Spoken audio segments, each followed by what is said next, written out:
दोस्तों सबसे पहले आप मोबाइल की स्क्रीन पर देख सकते हैं। आज मैं आपके लिए लेकर आया हूं एक न्यू लोन एप्लीकेशन जो कि आपको आधार कार्ड पैन कार्ड के बेस पर 2 लाख रुपए तक का पर्सनल लोन ऑफर करती है। जब मैंने यहां पर लोन के लिए अप्लाई किया मेरे को यहां पर 33,000 रुपये का लोन मिला है और इस लोन को मैं 180 दिन यानी कि 6 महीने तक के लिए ले सकता हूं। अगर यहां पर मैं लेता हूं पूरे 33,000 रुपये का लोन तो मेरे को 6 महीने के बाद जो टोटल रीपेमेंट करनी है वो करनी है 36,960 रुपये। तो भाई ये कौन सी एप्लीकेशन होने वाली है, सबसे पहले आप यहाँ पर देख सकते हैं एप्लीकेशन ऑलरेडी प्ले स्टोर पर मौजूद है, यहाँ पर आप देख सकते हैं। और 5 में से इस एप्लीकेशन की जो रिव्यू रेटिंग है वो 5 में से 4.5 है, यानी कि एक बढ़िया एप्लीकेशन है। अब अगर हम इसके अबाउट सेक्टर में जाते हैं तो यहाँ पर आपको देखने को मिलेगा इस एप्लीकेशन का जो आरबीआई रजिस्ट्रेशन नंबर है वो आप यहाँ पर देख सकते हैं, यानी कि एक आरबीआई द्वारा अप्रूव्ड एनबीएफसी है जो कि आपको लोन ऑफर कर रही है। और यहाँ पर आप लोन ले सकते हैं 5,000 रुपये से लेकर 2 लाख रुपये तक का। साथ में यहाँ पर जब हम लोन लेते हैं तो हमारा जो रेट ऑफ इंटरेस्ट है वो 14% साल से शुरू होता है और मैक्सिमम 36% तक जा सकता है। यानी कि आप ये मानकर चल सकते हैं कि 1% से ब्याज की शुरुआत होती है महीना और मैक्सिमम 3% तक जा सकती है। साथ में यहाँ पर आपको लोन मिलता है कम से कम 3 महीने और मैक्सिमम 36 महीने तक के लिए। और साथ में यहाँ पर आप देखेंगे तो इसका कुछ एलिजिबिलिटी क्राइटेरिया है।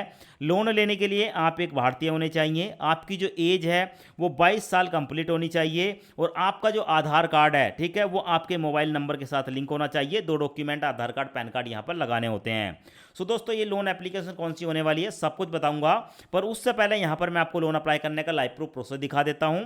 पहले एक बार आप कंप्लीट प्रोसेस देख लें ताकि आप समझ पाएं कि लोन कैसे अप्लाई करना है। एक नई लोन एप्लीकेशन होने वाली है और उसके बाद आप लोन के लिए अप्लाई करें। प्लीज़ एंटर मोबाइल नंबर, यहाँ पर अपना मोबाइल नंबर डालेंगे। पर दोस्तों मोबाइल नंबर आपको वही डालना है जो आपके आधार कार्ड के साथ लिंक हो। उसके बाद चेकबॉक्स को सिलेक्ट करेंगे एंड लॉगिन पर क्लिक करेंगे। अब उसके बाद यहाँ पर आपको कुछ परमिशन देखने को मिलेगी, SMS, device, installation, app notification वगैरह।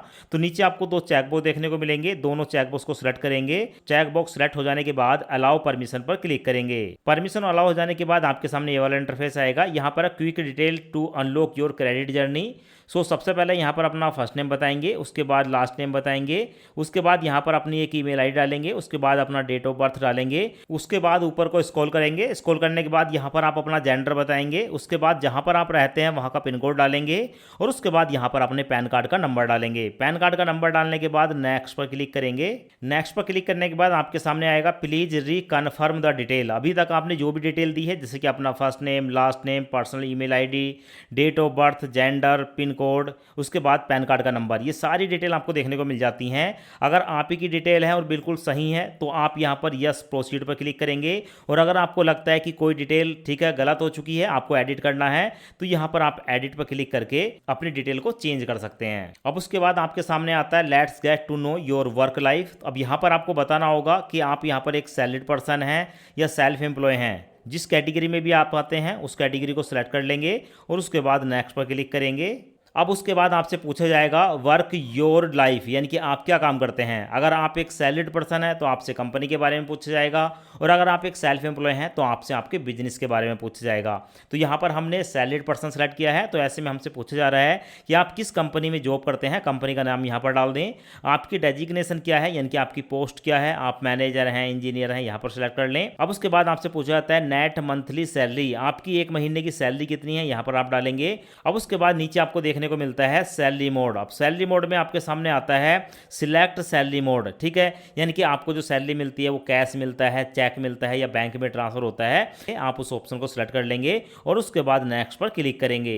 नेक्स्ट पर क्लिक करने के बाद अभी तक आपने जो भी डिटेल दी है अपने वर्क से रिलेटेड, यानी कि कंपनी का नाम, आपकी सैलरी, आपकी पोस्ट, ठीक है, उस सैलरी मोड ये आपको देखने को मिलता है। आपने जो डिटेल यहाँ पर फिलअप करी है वो सही है तो यस प्रोसीड पर क्लिक करेंगे। अब उसके बाद आपके सामने आएगा securely connect your bank in just a few tab, यानी कि अब आपका जो भी बैंक है जिसमें आपकी सैलरी आती है, ठीक है, उस बैंक को आपको यहाँ पर सेलेक्ट करना होता है। तो आपके बैंक में जो भी आपको मोबाइल नंबर है यहाँ पर आप अपना मोबाइल नंबर डाल देंगे। उसके बाद प्रोसीड पर क्लिक करेंगे। उसके बाद यहाँ पर अपने बैंक के नाम को सिलेक्ट कर लेंगे या जो भी आपको बैंक देखने को मिलेगा उस पर आप एक बार टैप करेंगे। अब उसके बाद आपके सामने आएगा सिलेक्ट योर बैंक, यहाँ पर आपको आपका बैंक देखने को मिल जाएगा। नीचे यहाँ पर आप अपना अकाउंट नंबर डालेंगे। अकाउंट नंबर डालने के बाद प्रोसीड पर क्लिक करेंगे। अब उसके बाद आपके सामने आता है यहाँ पर कि भाई आपका जो बैंक स्टेटमेंट है उसको यहाँ पर जो है फैच नहीं किया गया है।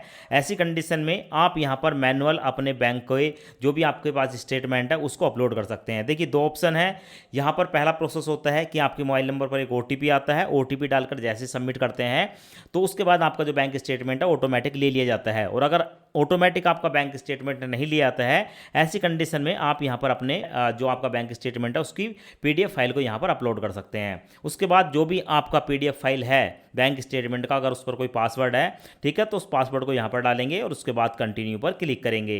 कंटिन्यू पर क्लिक करने के बाद हमारे सामने आता है बैंक स्टेटमेंट वेरीफाई। हमारा जो बैंक स्टेटमेंट है वो वेरीफाई हो चुका है। पर एक बार कंटिन्यू पर क्लिक करेंगे और जैसे ही आप कंटिन्यू पर क्लिक करते हैं आपका जो भी लोन का ऑफर होगा वो इस एप्लीकेशन की तरफ से, ठीक है, आपके सामने निकल कर आ जाता है। सो यहाँ पर आप देख सकते हैं हमारे सामने आ चुका है अवर ऑफरिंग, यानी कि हमारा जो लोन का ऑफर है वो आया है यहाँ पर 33,000 रुपये का। यहाँ पर हमें 33,000 रुपये का लोन मिल रहा है, जिस लोन को हम 180 दिन के लिए ले सकते हैं। और यहाँ पर बताया गया है कि अगर हम यहाँ पर 33,000 रुपये का लोन लेते हैं तो टोटल जो हमें रीपेमेंट करनी है वो 36,980 रुपये की करनी है। इस लोन को लेने के लिए एक्सेप्ट ऑफर पर क्लिक करेंगे। अब दोस्तों यहाँ पर आप देख सकते हैं एप्लीकेशन आपके सामने है। एप्लीकेशन का नाम है क्रेडिट सी और इस एप्लीकेशन का डायरेक्ट लिंक आपको वीडियो के डिस्क्रिप्शन में मिल जाएगा। अब उसके बाद हमारे सामने आता है आधार KYC। अब यहाँ पर हमें अपने आधार कार्ड की KYC करनी होगी। तो जो भी आपके आधार कार्ड के 12 नंबर होते हैं, नंबर यहाँ पर डाल देंगे। उसके बाद चेकबॉक्स को सिलेक्ट करके कंटिन्यू पर क्लिक करेंगे। अब उसके बाद हमारे मोबाइल नंबर पर एक OTP आएगा, OTP यहाँ पर डालेंगे। OTP डालने के बाद जैसे सबमिट करेंगे हमारा जो आधार कार्ड है उसको वेरीफाई कर लिया जाता है। अब उसके बाद हमारे सामने आता है बैंक अकाउंट वेरिफिकेशन। अब जिस बैंक खाते में हम इस लोन को लेना चाहते हैं उस बैंक की डिटेल देनी होती है। तो सबसे पहले आप बैंक अकाउंट होल्डर नेम बताएंगे, यानी कि अपना नाम डालेंगे। उसके बाद यहाँ पर आपको देखने को मिलेगा बैंक अकाउंट टाइप, यानी कि आपका जो अकाउंट है वो सेविंग है या करंट है, यहाँ पर आप सेलेक्ट कर लेंगे। उसके बाद बैंक का अकाउंट नंबर डालेंगे, फिर से अकाउंट नंबर डालेंगे, अपने बैंक का नाम बताएंगे एंड ब्रांच का नाम बताएंगे। उसके बाद कंटिन्यू पर क्लिक करेंगे। कंटिन्यू पर क्लिक करते ही आपके सामने आपकी जो एप्लीकेशन है वो देखने को मिल जाती है। जैसे आप यहाँ पर देख सकते हैं लोन की जो एप्लीकेशन है वो हमारी पेंडिंग है, यानी कि अंडर प्रोसेस है। यहाँ पर हमने 33,000 रुपये का लोन अप्लाई किया है, जो कि 180 दिन के लिए लोन मिल रहा है। और यहाँ पर जो टोटल रीपेमेंट है वो 36,960 रुपये हमें यहाँ पर करनी होगी। सो उसके बाद जब ये पैसे आपके बैंक अकाउंट में ट्रांसफर हो जाते हैं, यहाँ पर हो सकता है 1 घंटा या 2 घंटा यहाँ पर लग जाए ये पैसे आपके बैंक अकाउंट में ट्रांसफर होने में। उसके बाद जब आप यहाँ पर चेक स्टेटस पर क्लिक करते हैं तो आपके लोन की पूरी डिटेल यहाँ पर देखने को मिल जाती है और आपका जो भी क्रेडिट स्कोर होगा, सिविल स्कोर होगा, वो आपको यहाँ पर देखने को मिल जाएगा। तो इस तरीके से आप जो है क्रेडिट सी लोन एप्लीकेशन पर जाकर पर्सनल लोन के लिए अप्लाई कर सकते हैं।